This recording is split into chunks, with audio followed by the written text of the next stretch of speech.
We are gonna wear aprons for this, so your materials person, if you can go get the aprons for your group. Rather than hide important tools and materials, teachers can help students learn to use materials carefully and wisely. So you're looking at these numbers, yeah. What's one thing that you can do as an active participant within this art community when it comes to materials? We don't mix paints that shouldn't be mixed. Guidelines for using materials are most effective when students themselves help to create them. Who came up with some lists about the responsibility of being stewards of their iPads? Maddie. We made sure the iPads were plugged into their chargers once we were done using them. Excellent. So you can just put chargers up there, Armel? On each of your tables, you have a different tool. The task now is to figure out how those tools work and to write your own instructions and your own guidelines for the tool. We need to find the USB system.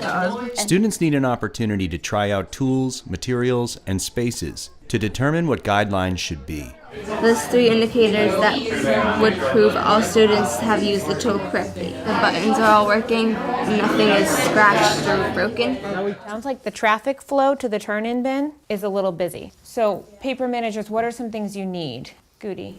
If the pens are near the turn-in bin, we can make a line. So It is helpful to monitor and discuss the guidelines regularly to make sure they are working. Can I ask a question? Does it feel like the turn-in bin is too close to the materials that the retrievers are putting away and getting? So who needs to change that?